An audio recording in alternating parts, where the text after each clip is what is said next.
Okay किसी को यहां तक के काम में कोई भी कंफ्यूजन हाउस प्रॉपर्टी में? तो हमने इधर क्या किया है, हमने अभी ये वाला टॉपिक कर लिया, ये कर लिया है, ये कर लिया है, 3 टॉपिक्स हो चुके हैं। अब हम इस पे आएंगे क्योंकि डिफरेंट सिचुएशंस ऑफ जीएवी, और यहीं से आपका प्रैक्टिकल शुरू होएगा। Different situations of GAV, GAV की क्या क्या सिचुएशंस हो सकती है?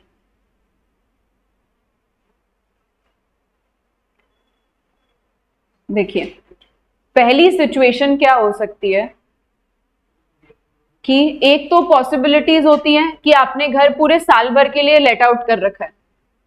एक तो पॉसिबिलिटी क्या हो सकती है, 12 मंथ्स के लिए लेट आउट। अगर आपने घर पूरे साल के लिए लेट आउट कर रखा है तो क्या उसमें कोई भी कंफ्यूजन है क्या? उसमें तो कोई कंफ्यूजन ही नहीं है ना। पूरे 12 महीने का रेंट आ जाएगा, 12 महीने का रेंट टैक्सेबल हो जाएगा। ठीक है,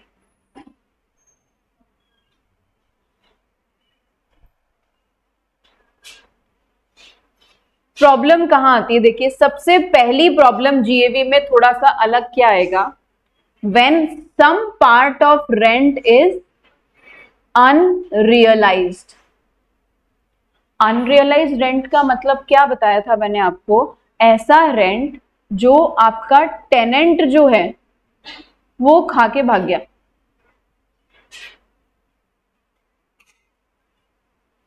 आपका रेंट भाग गया, रेंट नहीं भाग गया, टेनेंट भाग गया। टेनेंट ने आपका रेंट नहीं दिया तो वो रेंट क्या होता है, अनरियलाइज्ड रेंट। टेनेंट ने बोला कि भाई मैं है ना 2 महीने के लिए अपने घर जाकर के आ रहा हूं, और चुपके चुपके में सारा अपना सामान वामान, सब सामान ज्यादा तो था ही नहीं, सामान वगैरह सब निकाल दिया। बाल एकदम सही बने हुए मोहित, एकदम सेट है। ठीक है, अभी इधर ध्यान दो, 2 महीने के लिए वो जाने की बात करा, उसने रेंट भी नहीं दे रखा था और वो आपका रेंट लेकर के चला गया। ठीक, अब ये 2 महीने का रेंट अनरियलाइज्ड बोला जाता है। क्या ये 2 महीने का रेंट आपको रिसीव हुआ है क्या? नो। जो रेंट रिसीव ही नहीं हुआ, क्या उस पर हम टैक्स लगा देंगे? नहीं। तो इसका मतलब अनरियलाइज रेंट का ट्रीटमेंट लॉजिकली कॉमन सेंस से अगर देखें ना, तो अनरियलाइज रेंट का ट्रीटमेंट क्या होना चाहिए, आप अपने एक्चुअल रेंट में से, आपने एक्चुअल रेंट रखा है सपोज 2000 पर मंथ का, एक्चुअल रेंट क्या रखा है आपने, 2000 per month. That means total rent कितना हो गया, 24,000 का। उसमें से आप अपना अनरियलाइज रेंट माइनस कर दीजिए। मान लीजिए अनरियलाइज रेंट है कितने महीने का, 2 महीने का। इसका मतलब अनरियलाइज कितना हो गया, 4,000। मतलब 20,000 रुपए हैं जो आपको रेंट के नाम पर रिसीव हुए हैं। एक्चुअली में तो 20,000 ही है ना, तो टैक्स भी किस पे लगेगा, 20,000 पे ही लगेगा। हाँ जी करण, कोई क्वेश्चन है? हाँ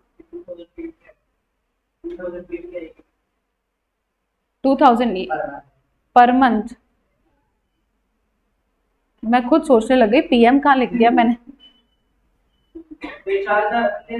हाँ 4,000 का रेंट, मतलब 2 महीने का रेंट क्वेश्चन में तो मुझे दे रखा था 2 महीने का रेंट अनरियलाइज्ड, मुझे मिला नहीं है। तो जो रेंट मिला ही नहीं है उस पर टैक्स थोड़ी लग सकता है, उसे आप क्या कर दो, अपने टोटल रेंट में से माइनस कर दो। ओके, अकाउंट्स से अलग चलता है ये इनकम टैक्स। अकाउंट्स तो आपके ड्यू बेसिस, अक्रू बेसिस को कंसिडर कर लेता है, आउटस्टैंडिंग को। यहां नहीं होता, नाम ही इसका इनकम टैक्स है। जो इनकम हुई ही नहीं है उस पर टैक्स कैसे लगा सकते हो?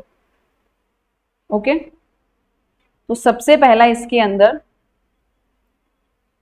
When some part of rent is unrealised, इसमें सिंपल एक ट्रीटमेंट होता है, एक्चुअल रेंट में से अनरियलाइज रेंट क्या हो जाएगा, माइनस हो जाता है, बस।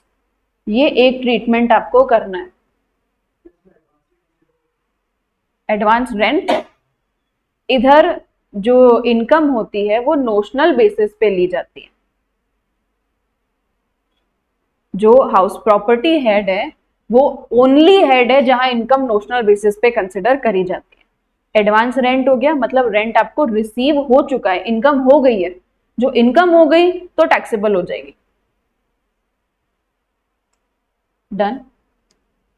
अनरियलाइज रेंट, हमने पहला चीज देखा डिफरेंट सिचुएशंस में, अनरियलाइज रेंट। उसका ट्रीटमेंट क्या होगा?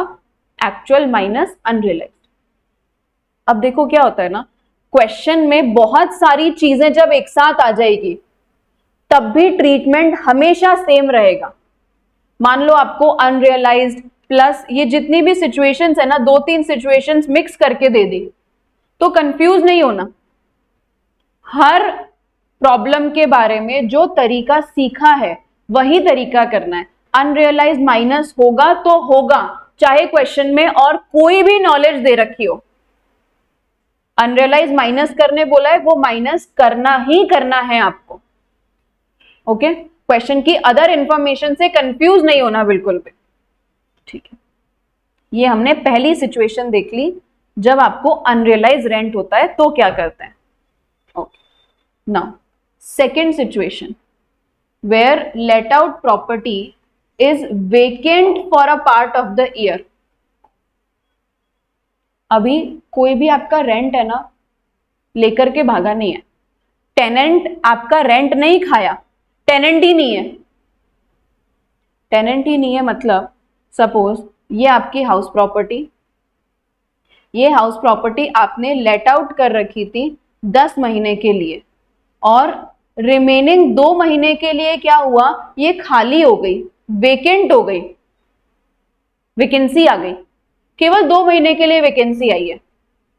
साल में कुछ पार्ट तो ये हाउस प्रॉपर्टी लेट आउट थी, मतलब ऑक्यूपाइड थी। अगर ये पूरा साल ही वेकेंट होती तो, अगर ये पूरे 12 महीने वेकेंट होती तो तब तो हम इसको इधर देखते ही नहीं, खाली पड़ी है, इधर से कोई इनकम ही नहीं आ रही है। हमें प्रॉब्लम कब आई है? जब लेट आउट प्लस वैकेंसी आ गई। प्रॉपर्टी किराए पे भी चढ़ी हुई है कुछ समय, और कुछ समय क्या हो गई, खाली हो गई। भाई टेनेंट ने बोला कि मुझे जाना है अपने होम टाउन, ये आपका अभी तक का 10 महीने के रेंट का हिसाब लो, अब मैं अपने होम टाउन जा रहा हूं 2 महीने के लिए, तो 2 महीने के लिए अब मैं इस रूम को खाली करके जा रहा हूं, मैं यहां से जा रहा हूं। तो 2 महीने में उसको नहीं मिला टेनेंट, तो 2 महीने प्रॉपर्टी क्या रही, खाली रही। तो ये हो गया आपका लेट आउट प्लस वैकेंसी। ठीक है, इस केस में क्या करें, जरा जेन्युइनली सोच करके बताओ। आप पे जो टैक्स है वो कितने का लगेगा, 10 महीने का, 12 महीने का, या 2 महीने का, लेस करके निकालें, क्या करें? 12 में से 2 लेस, वो तो 10 ही आ गया ना, 12 में से 2 लेस करता हूं, 10 महीने पे, 8 महीने के लिए कोई नहीं है, 8 महीने पे नहीं टैक्स लगेगा, कोई सेंस ही नहीं है 8 महीने पर टैक्स लगाने का। आप लेट आउट करे हो 10 महीने के लिए, तो आपका जो एक्चुअल रेंट है ना, सपोज एक्चुअल रेंट है 2000 पर मंथ, तो आपका पूरे साल का रेंट कितना आ जाएगा, 20,000। 10 महीने का रेंट आप निकाल लोगे, वैकेंसी है तो होगी, ठीक है, ओके। बट इनकम टैक्स क्या बोलता है, ये तो जेन्युइन बात है, ये तो पूरी बात का एक छोटा सा क्रक्स, इसे हम टैक्सेबल कर देंगे, बिल्कुल करेंगे, लेकिन इधर बहुत ध्यान से बात को समझना। Expected rent, actual rent, expected rent, actual rent. आप लास्ट वाले स्टेप में क्या लेते हो, हाई लो हाई। एक्सपेक्टेड और एक्चुअल में से आप कौन सा लेते हो, हायर वाला लेते हो। एक्सपेक्टेड रेंट क्या होता है, वो रेंट जो किसी ना किसी अथॉरिटी से डिसाइड हुआ है, या तो म्यूनिसिपैलिटी के थ्रू, या तो रेंट कंट्रोलिंग अथॉरिटी के थ्रू, या फिर उस एरिया की फेयर मार्केट वैल्यू के थ्रू, राइट। अगर एक्सपेक्टेड रेंट ज्यादा है किससे? Actual plus vacancy period rent से। अभी मन में सवाल आएगा, वेकेंसी पीरियड का रेंट ले ही क्यों रहे हैं? क्योंकि हम इधर एक नोशनल सिचुएशन कंसिडर करते हैं। एक्सपेक्टेड आप लास्ट वाले स्टेप में हायर लेते हो, ये तो 12 महीने का हो गया। एक्चुअल प्लस वैकेंसी तो कितने महीने का आएगा? 12 महीने का ही आएगा, क्योंकि ये 10 महीने का था और ये 2 महीने का था। और एक्सपेक्टेड तो हमेशा ही क्या होता है? पूरे साल का। तो 12 महीने से 12 महीने को कंपेयर करना ही सही है ना। आप 12 महीने से 10 महीने को थोड़ी कंपेयर कर सकते हो, वो तो गलत हो जाएगी ना बात। तो कंपैरिजन के लिए हम क्या करते हैं? Total, only and only comparison के लिए। अभी बहुत लोगों के मन में सवाल आ रहा होगा, 2 महीने का रेंट तो मिला ही नहीं है, उस पर टैक्स कैसे लगा देंगे वगैरह वगैरह। रुको, ये अभी केवल हम कंपैरिजन के लिए ले रहे हैं। Expected rent actual plus vacancy से भी ज्यादा है, तब तो आपकी जीएवी क्या हो जाएगी? हायर वाली जीएवी होती है, ठीक है। हायर यानी कि एक्सपेक्टेड रेंट आपका क्या हो जाएगा? जीएवी हो जाएगा। लेकिन समस्या कब आती है? जब एक्सपेक्टेड रेंट जो है वो कम हो जाता है। एक्सपेक्टेड रेंट इधर actual plus vacancy rent,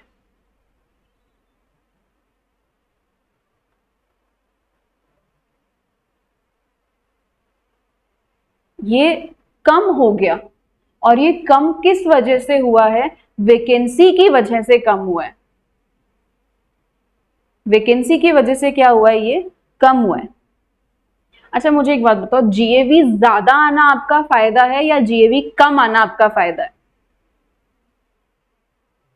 GAV gross annual value जितनी ज्यादा आएगी उतना आपको फायदा है, या जितनी कम आएगी उतना आपको फायदा है?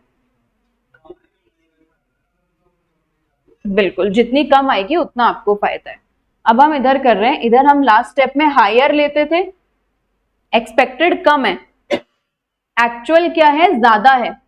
एक्चुअल प्लस वैकेंसी रेंट जो है वो एक्सपेक्टेड से ज्यादा है। लास्ट वाले स्टेप में हम भी क्या लेते हैं? हायर लेते हैं। तो अब इस केस में क्या करेंगे? जो आपका एक्चुअल रेंट होगा उसे क्या मानते हैं? जीएवी। देखो आप, मैंने एक्चुअल प्लस वैकेंसी को जीएवी नहीं बोला, मैंने एक्चुअल को जीएवी बोला। एक्चुअल को जीएवी बोला मतलब 20,000 को ही जीएवी बनाया है। फिर ये करते क्यों है? मेन सवाल ये, क्योंकि हम इनकम फ्रॉम हाउस प्रॉपर्टी में नोशनल इनकम देखते हैं। मतलब नोशनल इनकम का मतलब, अगर वैकेंसी नहीं होती तो क्या ट्रीटमेंट होता? अगर ये घर 2 महीने खाली नहीं रहता तो आपकी जीएवी क्या बनती? क्या वैकेंसी की वजह से आपका एक्चुअल रेंट कम आ रहा है? अगर वैकेंसी की वजह से एक्चुअल रेंट कम आ रहा है ना, तो आप उसे कंसिडर मत करो। कंपैरिजन के लिए तो आप क्या करो? एक्चुअल प्लस वैकेंसी पूरा लो। और लास्ट में अगर ये ज्यादा आ रहा है, अगर आपका एक्चुअल प्लस वैकेंसी हायर आ रहा है, तो आपकी जीएवी हम केवल क्या बनाएंगे? 10 महीने का रेंट, एक्चुअल रेंट रिसीव्ड। पूरे 12 महीने के पे टैक्स नहीं लगा रहे। टैक्स कितने पे लगा रहे हैं? 10 महीने वाले पे। कंपैरिजन करना होता है। बिल्कुल, अगर एक्सपेक्टेड ज्यादा है तब तो कोई समस्या ही नहीं है, हम वैसे भी हायर लेते हैं। एक्सपेक्टेड ज्यादा ही आ रहा है तो एक्सपेक्टेड ही जीएवी बन जाएगा। प्रॉब्लम कब आती है? जब एक्सपेक्टेड कम हो जाता है। एक्सपेक्टेड रेंट इधर है और एक्चुअल रेंट इधर है, तो हम ये देखते हैं कि क्या ये जो एक्सपेक्टेड है ये वैकेंसी की वजह से कम आ रहा है क्या? अगर वैकेंसी की वजह से कम आ रहा है तो हम एक्चुअल रेंट को क्या मान लेंगे, जीएवी मान लेंगे।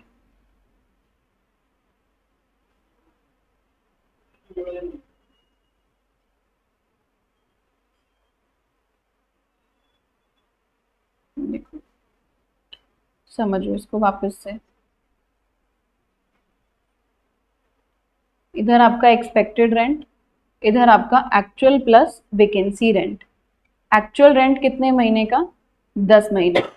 वैकेंसी रेंट कितने महीने का, 2 महीने का। ये तो ऑलरेडी कितने का आता है, पूरे साल भर का आता है। एक्सपेक्टेड ज्यादा आ रहा था, नो प्रॉब्लम। एक्सपेक्टेड ज्यादा आ रहा था तब तो नो प्रॉब्लम, तब तो एक्सपेक्टेड को ही क्या मानते हैं हम, हायर वाले को ही जीएवी मानते हैं। लेकिन इधर आपका एक्सपेक्टेड जो है वो कम आ रहा है, मतलब इधर एक्चुअल रेंट ज्यादा आ रहा है, ऐसा समझो। एक्चुअल प्लस वैकेंसी, यानी कि जो आपका 12 महीने का एक्चुअल रेंट है ना, वो ज्यादा आ रहा है, ज्यादा या बराबर।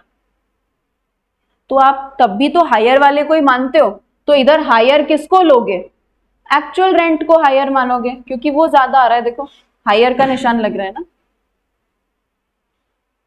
इन दोनों को क्यों नहीं जीएवी बोला, इन दोनों को ऐसे एक साथ लगा करके जीएवी क्यों नहीं किया? बिल्कुल, क्योंकि वैकेंसी वाला रेंट तो मिला ही नहीं है। नोशनल बेसिस, अगर वैकेंसी नहीं होती तो क्या होता, इसलिए कंपैरिजन करा जाता है। अगर ये वैकेंसी नहीं होती तो क्या सिस्टम होता, इस वजह से ये कंपैरिजन करा जाता है वैकेंसी पे।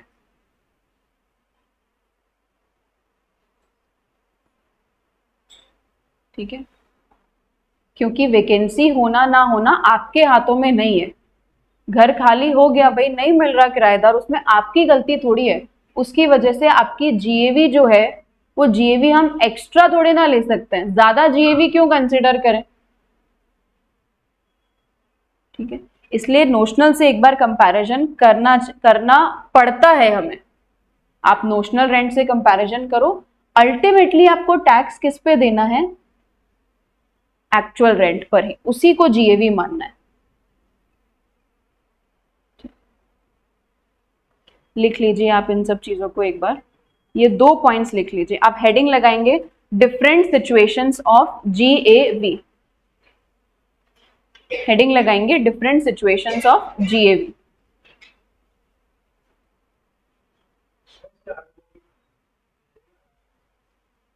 पहले लिखो, जितना क्लास में लिखवाया जा रहा है वो तो आपको लिखना ही है।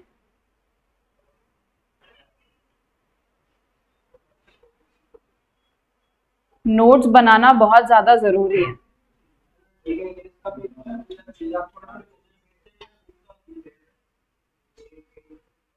उसी के लिए तो बाद में मिलेगी ना कॉपी, मिलेगी, लेकिन एक बार ही आपका नोट्स बनाना बहुत जरूरी है। यस, ये क्वेश्चन करना है आपको, ये फर्स्ट क्वेश्चन है और ये मॉड्यूल का ही इलस्ट्रेशन है। ठीक है, 3 हाउस दे रखे हैं आपको, उसमें म्यूनिसिपल वैल्यू दे रखी है, फेयर रेंट दे रखा है, स्टैंडर्ड रेंट, एक्चुअल रेंट दे रखा है पर एनम, यानी कि पूरे साल का एक्चुअल रेंट दे रखा है आपको, और अनरियलाइज रेंट के लिए बोला है 2 महीने का, 3 महीने का और 1 महीने का।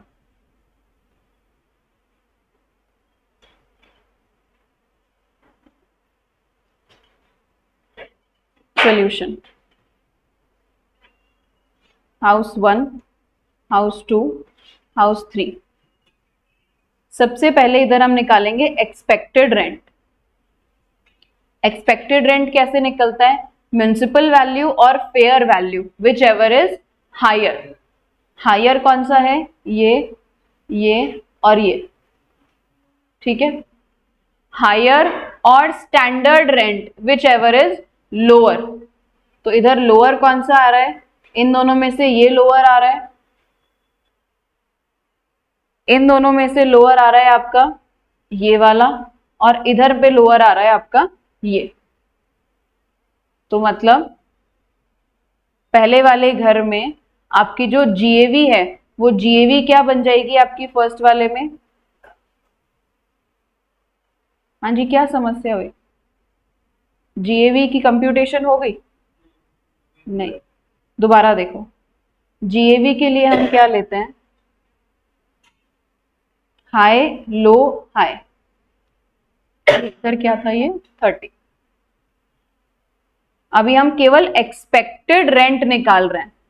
अभी हमने जीएवी वगैरह की कोई कंप्यूटेशन नहीं करी, अभी केवल एक्सपेक्टेड रेंट निकाला है। तो एक्सपेक्टेड रेंट कितना आया था? 50, इधर आया था 500 और इधर आया था 30। एक्सपेक्टेड रेंट सबका आ गया? हाँ या ना तो बोलो।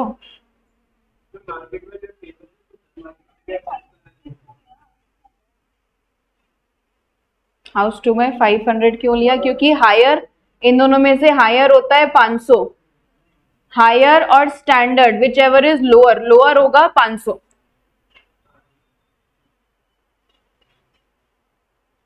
लोअर होता है 500।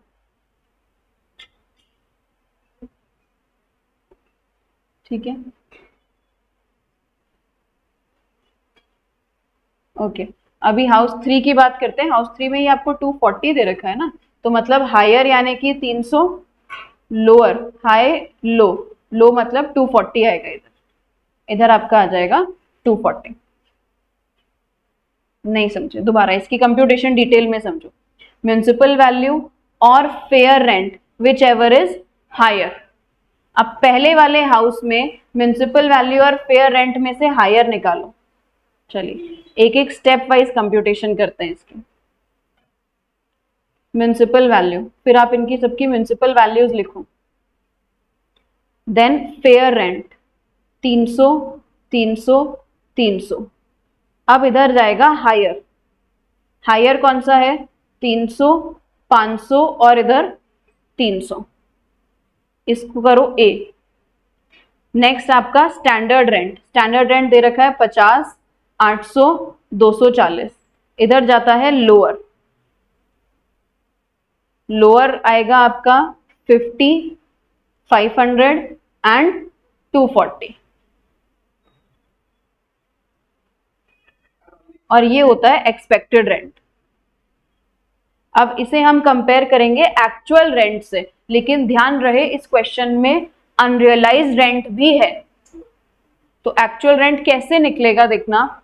120 तो पूरे साल का है, 2 महीने प्रॉपर्टी वेकेंट थी, मतलब जो 120 का रेंट है ना, ये आपका 12 महीने का रेंट है। आपको कितने महीने का रेंट चाहिए? 10 महीने का। क्योंकि 2 महीने तो आपकी प्रॉपर्टी क्या थी, 2 महीने का तो आपको रेंट मिला ही नहीं है। Unrealise rent. अनरियलाइज रेंट हम क्या करते हैं? एक्चुअल रेंट में से अनरियलाइज रेंट को माइनस करते हैं। तो या तो आप ऐसे निकाल लो, एक्चुअल रेंट 120 और अनरियलाइज आ जाएगा आपका 20, तो ये हो गया 100। हाँ, या तो आप ऐसे कंप्यूटेशन कर सकते हो या फिर आप डायरेक्टली इसको 10 महीने का भी निकाल सकते हो। ओके, सबको क्लियर है ये बात? तो एक्चुअल रेंट आपका कैसे आया? इधर 120 का रेंट था, माइनस करेंगे अनरियलाइज रेंट 20, ये हो गया 100। एक्चुअल रेंट इस केस में कितना आ गया आपका? 100। सेकंड केस में एक्चुअल रेंट कितना था? 600। अनरियलाइज निकाल करके बताओ, अनरियलाइज आएगा कितना? अनरियलाइज 150। अनरियलाइज 150 और इधर गया 450। लास्ट वाले केस में एक्चुअल था 180 और ये घर आपका खाली है 1 महीने के लिए। इसका मतलब अनरियलाइज कितना हो गया इस केस में? 15 और ये आ गया आपका 165।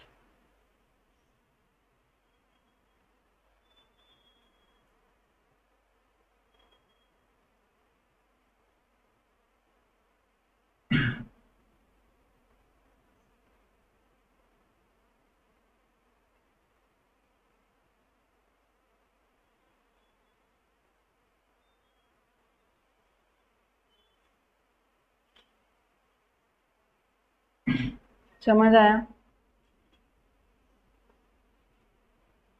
किसी को कंफ्यूजन में कैलकुलेशन में कंफ्यूजन है तो बताइए प्लीज।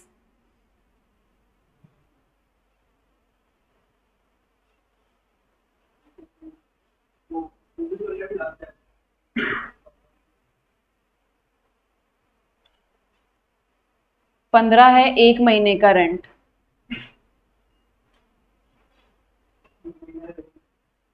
एक महीने का रेंट ना, क्योंकि एक महीने का ही तो अनरियलाइज है।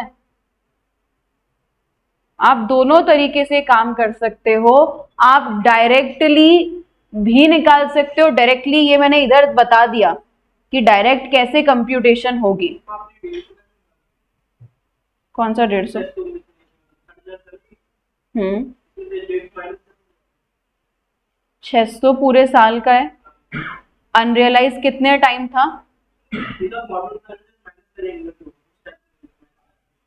तो भी तो वही हो गया, ये वही बताया है मैंने। 600 पूरे साल का है तो 3 का 150 हो गया ना। 600 में से 150 माइनस कर दो तो बचा हुआ 9 महीने का रेंट आ जाएगा। आप किसी भी तरीके से कर सकते हो। आप एक्चुअल में से अनरियलाइज शो कर दो माइनस करना, या फिर डायरेक्ट भी कर सकते हो। हाँ।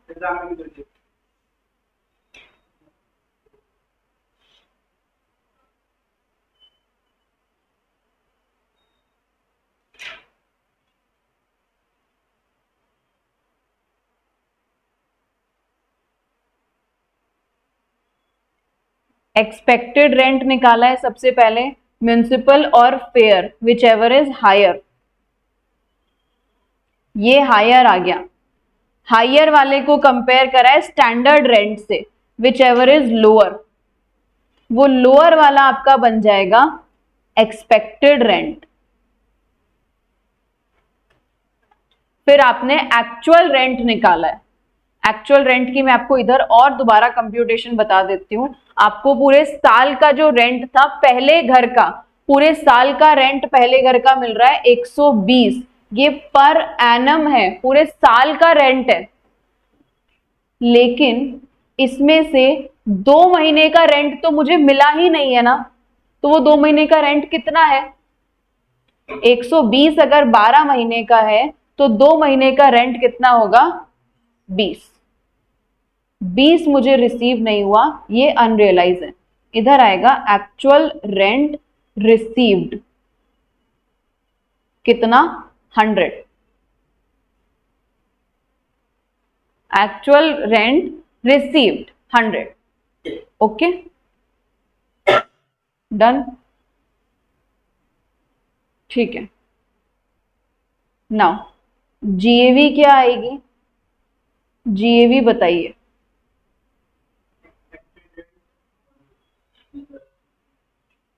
जीएवी बताइए जल्दी से, फटाफट। पहले केस में जीएवी कितनी आएगी?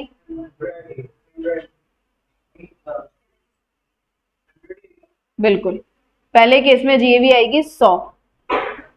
एक्सपेक्टेड और actual whichever is higher, 500 और 450 विच एवर इज हायर, 500। 240 और 165 विच एवर इज हायर, 240। ये आपकी जीएवी आ गई, और यही इस क्वेश्चन में आपको कंप्यूट करनी थी, क्योंकि म्युनिसिपल टैक्स वगैरह तो दे नहीं रखा ना। ये आपकी जीएवी की कंप्यूटेशन हो गई।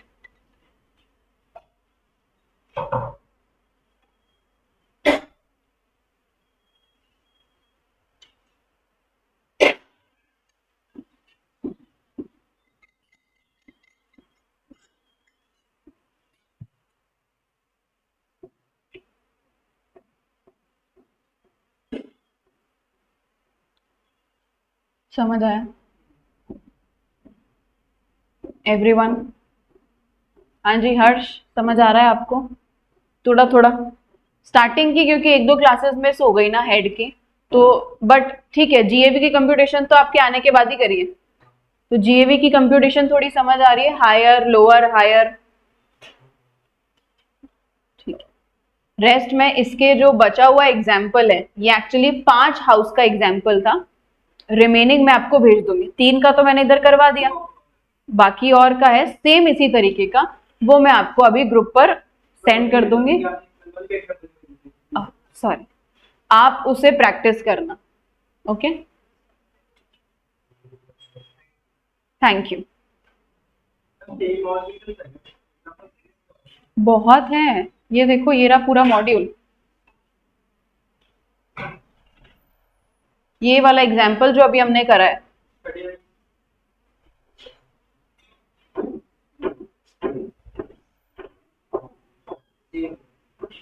सेम नहीं है?